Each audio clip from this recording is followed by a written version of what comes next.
Hi friends, welcome. വെള്ളക്കടല വെച്ചിട്ട് നല്ല healthy ആയിട്ടുള്ളൊരു റെസിപ്പിയാണ് കാണിക്കുന്നത്. അപ്പോൾ അതിനായിട്ട് നമുക്ക് 2 കപ്പ് വെള്ളക്കടല വേണം. അപ്പോൾ ഇത് നമ്മൾ 10 മണിക്കൂർ മുമ്പേ വെള്ളത്തിലിട്ട് കുതിർത്ത് വെച്ചതാണ്, വേവിച്ചതല്ല. ഇനി ഇതിലോട്ട് 2 പച്ചമുളക് ചേർക്കാം. പിന്നെ 1 ടേബിൾ സ്പൂൺ ഇഞ്ചി കട്ട് ചെയ്തതാണ്, അതും കൂടി ചേർക്കുന്നുണ്ട്. പിന്നെ 2 ടേബിൾ സ്പൂൺ തൈരും കൂടി ചേർക്കാം. തൈര് ഒഴിവാക്കരുത്, നല്ലൊരു ടേസ്റ്റ് ആയിരിക്കും. ഇനി ഇതിലേക്ക് ആവശ്യത്തിന് ഉപ്പും കൂടി ചേർക്കാം.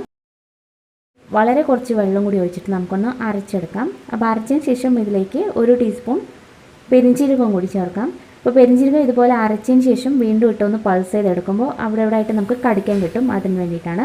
അപ്പോൾ ഒന്നെങ്കിൽ അങ്ങനെ ചെയ്യാം, അല്ലെങ്കിൽ പിന്നെ ആദ്യം അരയ്ക്കുന്ന സമയത്ത് എല്ലാം കൂടിയിട്ട് അരച്ചെടുത്താലും മതി. പ്ലേറ്റ് എടുക്കാം, അതിലേക്ക് കുറച്ച് ഓയിൽ നന്നായിട്ടൊന്ന് തേച്ച് പിടിപ്പിക്കാം. അതിനുശേഷം നമ്മൾ ഈ അരച്ച് വെച്ചിരിക്കുന്ന ഈ കൂട്ട് ഇതിലേക്ക് ഇട്ട് കൊടുക്കാം. അപ്പോൾ നമ്മൾ അരയ്ക്കുന്ന സമയത്ത് ഒരുപാട് വെള്ളം ചേർക്കരുത്. മാക്സിമം ഒരു 2 ടേബിൾ സ്പൂണൊക്കെ മതിയാവും.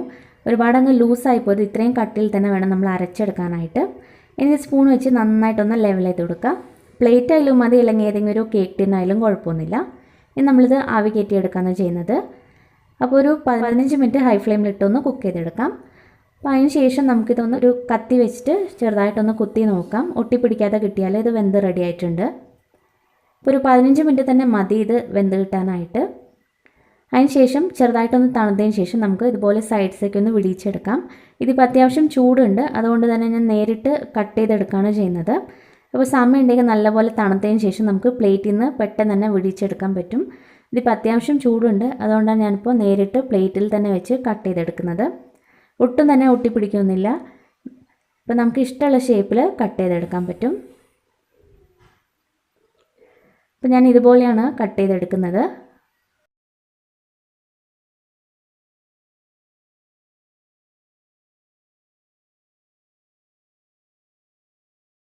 അപ്പോൾ നമ്മളിത് കട്ട് ചെയ്തെടുത്തു. ഇനി കത്തി വെച്ചിട്ട് പതുക്കെ ഒന്ന് ഇളക്കി കൊടുത്താൽ മതി, ഓരോ പീസസ് ആയിട്ട് നമുക്ക് എടുക്കാൻ പറ്റും.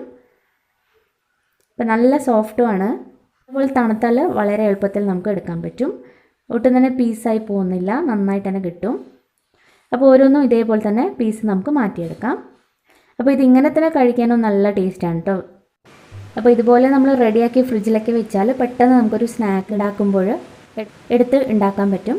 ഇനി നമുക്കൊരു കോട്ടിങ്ങിന് വേണ്ടിയിട്ട് 1/2 കപ്പ് മൈദ എടുക്കുന്നുണ്ട്. ഇതിൻ്റെ കൂടെ തന്നെ അതേ അളവിൽ 1/2 കപ്പ് കോൺഫ്ലവറും കൂടി ചേർക്കാം. ഇനി ഇതിലോട്ട് കുറച്ച് മല്ലിയില ചെറുതായിട്ട് കട്ട് ചെയ്തതാണ്, അത് കൂടി ചേർക്കുന്നുണ്ട്. പിന്നെ 1 ടീസ്പൂൺ ചില്ലി ഫ്ലേക്സ് ആണ് ചേർക്കുന്നത്, ചതച്ച മുളക്. അതല്ലെങ്കിൽ മുളക് കൂടി ചേർത്താലും മതി. പിന്നെ കുറച്ച് ഉപ്പും കൂടി ചേർക്കാം. ഇനി ഇതിലേക്ക് കുറച്ച് വെള്ളം ഒഴിച്ച് നമ്മൾ ദോശമാവിൻ്റെ പരുവത്തിൽ മിക്സ് ചെയ്തെടുക്കണം.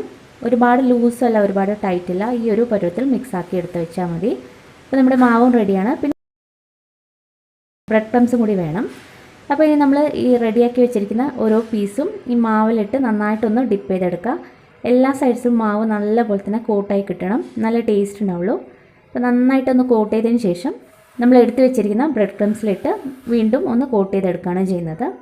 കുട്ടികൾക്കൊക്കെ ഒരുപാട് ഇഷ്ടപ്പെടും, മാത്രമല്ല നല്ല ഹെൽത്തിയാണിത്. അപ്പോൾ നന്നായിട്ടൊന്ന് കോട്ട് ചെയ്തെടുക്കാം. അപ്പോൾ ഇതുപോലെ കോട്ട് ചെയ്തെടുത്തിട്ടുണ്ട്. അപ്പോൾ ഓരോ പീസസും ഇതേ രീതിയിൽ തന്നെ റെഡിയാക്കി എടുക്കുക. ഇനി നമ്മളിത് എണ്ണയിലിട്ട് ഫ്രൈ ചെയ്തെടുക്കുകയാണ് ചെയ്യുന്നത്. അപ്പോൾ ഒരുപാട് ഓയിലൊന്നും വേണ്ട, കുറച്ച് ഓയിൽ തന്നെ മതി. അപ്പോൾ എണ്ണ ചൂടായതിന് ശേഷം നമുക്ക് ഈ ഓരോ പീസസും എണ്ണയിലേക്ക് ഇട്ട് കൊടുക്കാം. അപ്പോൾ ഒരു സൈഡ് ഒന്ന് ആയതിനു ശേഷം മറിച്ചിട്ട് കൊടുക്കുക. അപ്പോൾ ഈ ഒരു റെസിപ്പി തന്നെ നമുക്ക് 2 രീതിയിൽ ചെയ്യാം. ഒന്ന് ഇതുപോലെ ഫ്രൈ ചെയ്തെടുക്കുന്നതും മറ്റൊന്ന് അധികം ഓയിൽ ഇല്ലാതെ ചെയ്യുന്നതുമാണ് കാണിക്കുന്നത്. അപ്പോൾ 2 രീതിയിലും ഞാനിൽ ഈ വീഡിയോയിൽ തന്നെ കാണിക്കുന്നുണ്ട്. അപ്പോൾ വീഡിയോ ഫുള്ളായിട്ട് കാണാം. അപ്പോൾ ഒരു സൈഡിന് ശേഷം പതുക്കെ ഒന്ന് മറിച്ചിട്ട് കൊടുത്താൽ മതി. അകത്തെ ഫില്ലിംഗ് ഒക്കെ വെന്ത കാരണം പെട്ടെന്ന് തന്നെ റെഡിയായി കിട്ടും. ഇതിപ്പോൾ ആയിട്ടുണ്ട്. ഇനി നമുക്ക് മറ്റൊരു രീതിയിലും ചെയ്യാം. അധികം ഓയിലില്ലാത്ത രീതിയിലാണ് കാണിക്കുന്നത്. അതിനായിട്ട് നമുക്കൊരു കോട്ടിങ്ങിനായിട്ട് കുറച്ച് മുളക് പൊടി എടുക്കുന്നുണ്ട്, കുറച്ച് ഉപ്പും മഞ്ഞൾപ്പൊടിയും കുറച്ച് മല്ലിയിലയും കൂടി എടുക്കുന്നുണ്ട്. പിന്നെ ഇത് യോജിപ്പിച്ചെടുക്കാൻ വേണ്ടിയിട്ട് വെളിച്ചെണ്ണയാണ് ഉപയോഗിക്കുന്നത്.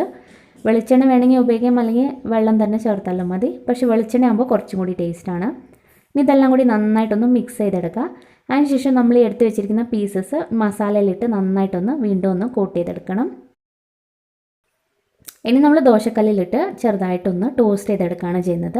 അപ്പോൾ ഈ സമയത്ത് കുറച്ച് ഓയിൽ വേണമെങ്കിൽ ഉപയോഗിക്കാം. ഞാനിപ്പോൾ ഓയിൽ ഒട്ടും തന്നെ ഉപയോഗിക്കുന്നില്ല. അപ്പോൾ 2 സൈഡും നന്നായിട്ട് തിരിച്ചും മറിച്ചും നല്ലപോലെ ഒന്ന് ടോസ്റ്റ് ചെയ്തെടുത്താൽ മതി. അപ്പോൾ ഓയിൽ ഒട്ടും വേണ്ടാത്തവർക്ക് ഈ രീതിയിലും കഴിക്കാം. രണ്ട് രീതിയിലും നല്ല ടേസ്റ്റിയാണ് കേട്ടോ ഇത്. ഇപ്പോൾ കുട്ടികൾക്കാകുമ്പോൾ നമ്മൾ ഇതുപോലെ ഫ്രൈ ചെയ്ത് കൊടുത്താൽ മതി. അതല്ലാന്നുണ്ടെങ്കിൽ അത് കാണിച്ച രീതിയിലും ചെയ്യാം. നല്ല ക്രിസ്പിയും ടേസ്റ്റിയാണ്. അപ്പോൾ ഈ ഒരു റെസിപ്പി നിങ്ങൾക്ക് ഇഷ്ടമായി എന്ന് വിചാരിക്കുന്നു. വീഡിയോ ഇഷ്ടപ്പെട്ടാൽ ലൈക്ക് ചെയ്യാനും സബ്സ്ക്രൈബ് ചെയ്യാനും മറക്കരുത്.